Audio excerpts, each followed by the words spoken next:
Olá, caros alunos do terceiro ano do Ensino Médio, Colégio Militar de Salvador. Vamos a mais uma aula do professor Cláudio, agora com revisão e resolução de alguns exercícios, né? Vamos priorizar as atividades que passamos no AVA. Bem, começando com a revisão, né? O que temos aqui? Vou falar sobre GA, né? Revisão de GA. E o que é importante a gente saber da teoria para resolver os exercícios? Bem, distância entre dois pontos, né?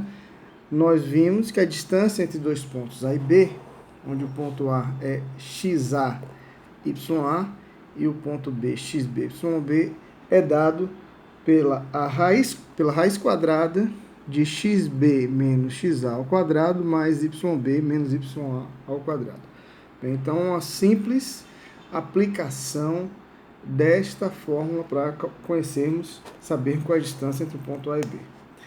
Ponto médio, né? Dados dois pontos A e B, né, eles vão formar, né, os extremos, são pontos extremos de um segmento AB. Então, para eu saber o ponto médio desse segmento, basta fazer a média aritmética das abscissas e a média aritmética das ordenadas. Então, o ponto médio de um segmento AB é dado por x de A mais x de B sobre 2, y de A mais y de B sobre 2.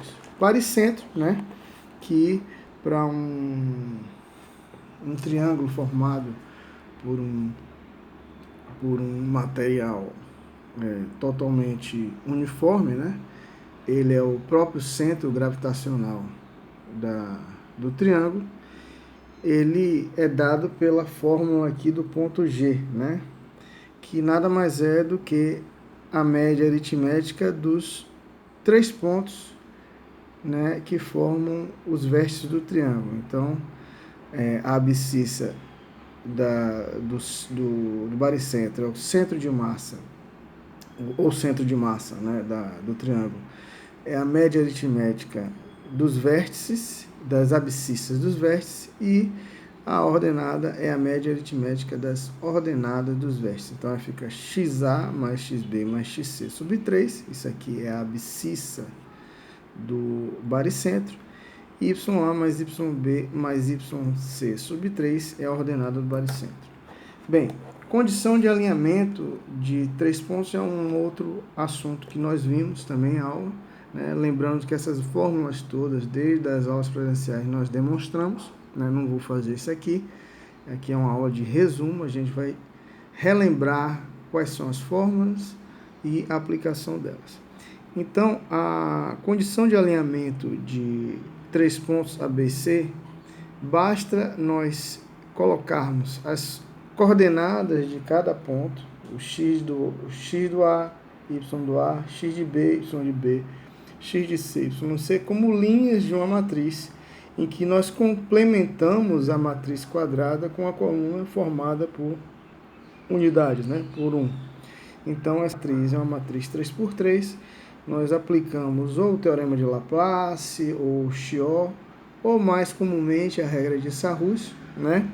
Para resolver esse determinante, e fazendo igual a zero, nós temos a condição de linearidade de três pontos. Então, se três pontos são colineares, né, e o determinante formado pelas coordenadas dele complementado por 1, né, em que a gente põe as coordenadas como linhas de uma matriz, esse determinante vai dar zero. Okay? Se der zero, esses três pontos são colineares. Caso não dê zero, os três pontos não são colineares. Área de um triângulo, né? A partir do momento que esse determinante não dá zero, é porque eles não são colineares. Então, três pontos colineares, eles vão formar um triângulo. Na verdade, esse determinante aqui vai ser igual o módulo dele à área de um paralelogramo, né, cuja metade da área, né, é igual à área de um triângulo. Então, a área de um triângulo de vértices ABC é 1/2 do módulo do determinante D, esse determinante aqui, ó, ok? que nós podemos escrever também como um meio do valor absoluto dessa matriz aqui, ok? E se nós podemos obter, através de um determinante, a área de um triângulo, nós podemos obter de qualquer polígono convexo, né? Por exemplo, temos aqui o quadrilátero ABC e D, né? ABCD. Né? Um quadrilátero eu posso dividir em dois triângulos. Então, eu posso usar um determinante para achar, desde que eu saiba as coordenadas dos 4 pontos, um determinante para achar a área do triângulo ABC, um outro para achar a área do triângulo ACD e depois somar essas duas áreas. E assim eu posso fazer para outros polígonos convexos, como pentágonos, hexágonos, heptágonos e assim por diante. Basta somar a área de triângulos, ok? Equação da reta. Na sequência temos aqui a equação da reta, né? Bem, nós podemos encontrar uma reta através de duas maneiras, fornecendo dois dos seus pontos ou um ponto e o ângulo que a reta faz com o eixo X, né? O eixo X, o eixo das abscissas, ok? Beleza. Então, na primeira, se eu tenho dois pontos, eu posso usar o determinante aqui da condição de linearidade, ok?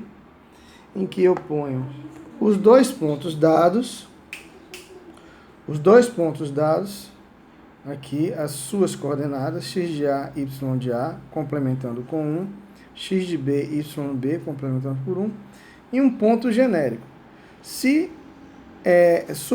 considerando que, igualando isso a zero, o que é que estamos fazendo? Estamos considerando esse ponto genérico alinhado com esses dois pontos, ou seja, este determinante vai me dar a equação da reta, ou seja, a equação de todos os pontos do plano que são colineares ao ponto A e ao ponto B. Portanto, esses pontos formarão uma reta. Então, uma das formas de encontrarmos a reta. O bom é que, ao desenvolver isso aqui, nós já obtemos, né, vamos obter a reta no seu formato geral, né? Nós vimos dois formatos de como a reta pode ser escrita, né?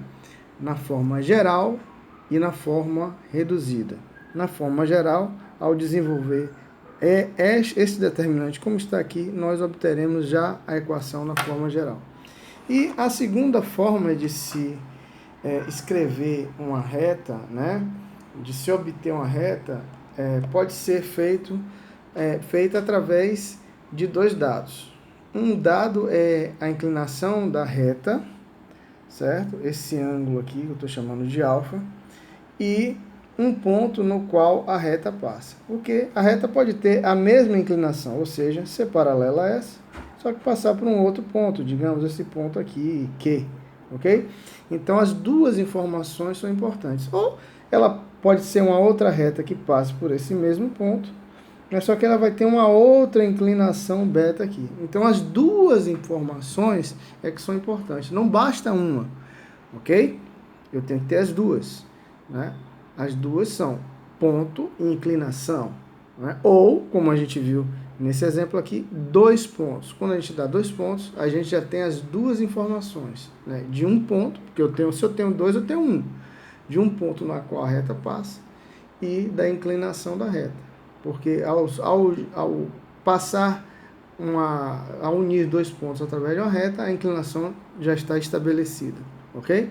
Então, neste formato aqui, a gente sabe que a reta é dada por essa expressão aqui, e essa expressão justamente a forma reduzida da reta, né, de se escrever a reta, onde M, a gente está usando M ao invés de A para fugir da forma habitual de que se escreve uma reta, né, no sentido de representação da função do primeiro grau. Então, a gente usa aqui A e B, né? Estamos usando aqui M e N, para ficar também igual com a notação do livro. O M é a inclinação da reta, e ela é dada pela tangente desse ângulo, ok? Então, tangente desse ângulo eu estou chamando de alfa aqui. Então, Y é igual a mx onde M é a inclinação da reta, né? Coeficiente angular, e N é o ponto de interseção com o eixo dos y, certo?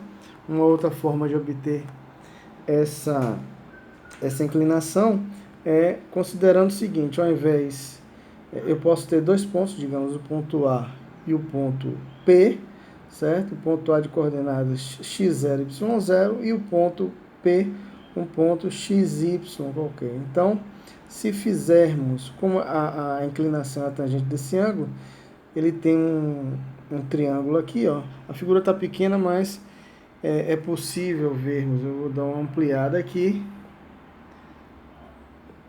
Considerando esse triângulo aqui, ó, este cateto é o cateto oposto a esse ângulo, enquanto que esse é o cateto adjacente. Então, se fizermos esta medida, que é y menos y0, sobre esta medida aqui, que é x menos x0, nós temos a tangente desse ângulo que eu estou chamando de m. Então, m vai ser y menos y0, x sobre x0, que é justamente esta expressão aqui, ok? Onde x, o x0 e y0, na verdade, são coordenadas. O ideal é fazermos ele igual à coordenada do ponto N, interseção com o eixo y, certo? Beleza. Seguindo na nossa revisão da teoria, né? Aquilo que eu havia falado, né? Nós vimos duas formas de representação da reta. Uma forma geral, que é essa forma aqui, ax mais by mais c igual a zero. E a forma reduzida, em que nós isolamos o y. Então, quando eu tenho um formato como esse, eu posso obter o de cá. Basta eu passar este termo e este termo aqui para o segundo membro, né? E depois dividir por b, que eu tenho essa expressão aqui equivalente, certo? Ok, vamos lá. Vamos ver, né, a posição relativa das retas. A posição relativa das retas, que é também algo que nós vimos, né, como interpretação geométrica de sistemas lineares 2x2, né, ela pode ter as posições relativas 3, né? Podemos ter 3 posições relativas, né, que são a paralela, né? Um caso que não deixa de ser um caso particular de paralela quando elas são coincidentes, né? Mas aqui eu estou tratando de forma distinta. E o caso em que elas são concorrentes, ou seja, o caso em que elas têm um ponto em comum. Aqui não há ponto comum, aqui todos os pontos são comuns e aqui um único ponto é comum. Ok? Bem, agora, levando em conta a forma reduzida da reta, o que é que caracteriza algebricamente esse formato aqui, essa condição aqui, essa posição relativa entre as retas RS? É ter a mesma inclinação, ou seja, o M de R igual ao M de S, mas passar, né, por pontos distintos, ok? Beleza? Caso essas duas coisas sejam iguais, eu tenho justamente o caso das retas serem coincidentes, ou seja, além de ter a mesma inclinação, né, aqui na verdade eu só vejo uma, mas estou supondo haver duas, certo? São duas retas que são coincidentes. Então, para que isto ocorra, as inclinações, ou seja, a tangente desse ângulo aqui, tem que ser igual, tanto de M de R quanto M de S. Veja que isso aqui só não basta. Eles ainda têm que passar no mesmo ponto, ó, de interseção com o eixo Y, ou seja, o N de R tem que ser também igual ao N de S, coisa que não acontece aqui. O que justamente difere este caso desse é justamente os N's, ó, o N de R ser igual ao do N de S, o ponto de interseção com o eixo Y.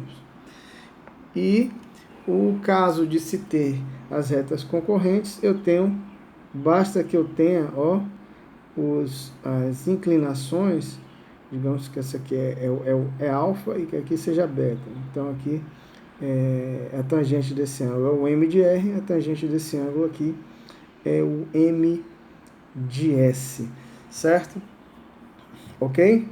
Bem, como a gente usa as retas, né, as condições relativas entre as retas como interpretação de sistemas lineares, né, de 2x2, nós já sabemos que este tipo de interpretação geométrica aqui é a interpretação geométrica de retas paralelas, ou seja, o sistema associado a esse tipo de representação é um sistema impossível. Por quê? Porque num sistema linear, a solução dele é o ponto comum. Se ele não tem ponto comum, não tem solução. Aqui, todos os pontos são comuns, ou seja, todos os pontos, né, que estão sobre essas duas retas, que são coincidentes, são solução de um sistema que as suas equações compõem, né? E, considerando um sistema linear em que as equações dessas duas retas compõem, o único ponto comum é esse aqui, que é justamente a solução do sistema linear. Então aqui o sistema é possível e determinado, ou seja, ele tem solução, além disso é única. Nesse caso aqui ele tem solução, mas são infinitas. E nesse caso aqui não há solução. Não havendo interseção, não há solução. Todos sendo interseção, todos os pontos são solução. Solução é infinita, então é SPI. Soluções infinitas. E, nesse caso aqui, a solução ela existe e é única. Então, é o sistema SPD, sistema possível e determinado. Essa é a relação que temos entre o que estudamos e sistemas lineares. Por fim, um caso mais interessante, que é um caso particular. Esse aqui é o caso mais interessante. E ele tem um caso particular. Quando o ângulo que é formado entre as retas é um ângulo reto, ok? Lembrando que a reta, ela forma, quando se cruzam quatro ângulos 2 a 2 iguais. Esse daqui igual a esse e o de cá igual a esse aqui, ok? Beleza? Então, eles são iguais porque são opostos pelo vértice. Então, desses dois, o que se define como um ângulo entre as retas é o ângulo agudo, porque ele vai sempre formar um agudo e um obtuso, né? Porque quando uma reta corta a outra, na verdade, uma reta divide no outro ângulo, um ângulo raso, né? De 180 graus. Então, um vai ser ângulo agudo, o menor, e o outro vai ser obtuso. Quando isso não acontece, justamente quando os dois lados são iguais, ou seja, 90 graus eu tenho uma reta perpendicular. Esse é o caso particular, né? Então, se esta expressão, né, reduzida, né, a fórmula reduzida da equação da reta R, e essa aqui é a fórmula reduzida da equação da reta S, né, o que é que caracteriza elas serem perpendiculares? E mostramos em demonstração em aula que o coeficiente angular de 1, ou seja, ms, poderia ser mr também, que ms é menos o inverso de mr, ou seja, ms igual a menos 1 sobre mr, certo? Então, isto é que caracteriza duas retas serem perpendiculares, né? Então, duas retas RS são perpendiculares se e somente se m de S é igual a menos 1 sobre m de R, ou, se preferir, você pode dizer que é a mesma coisa, m de R, 1 sobre m de S, ok? Então, um exemplo está aqui. Digamos que R seja esta equação de S, y igual a 2x mais um B1 qualquer, né, uma constante aqui, e y igual a menos 1 meio x mais B2, ele vai estar perpendicular a esta reta, né? Porque, veja, menos 1 meio é menos 1 inverso desse coeficiente, ok? Então, essas duas retas R e a reta S, essa aqui reta S, essa aqui seria a reta S, são perpendiculares. Ok, pessoal? É isso aí de revisão da teoria de GA. No próximo vídeo, trabalharemos com resolução de exercícios. Até lá.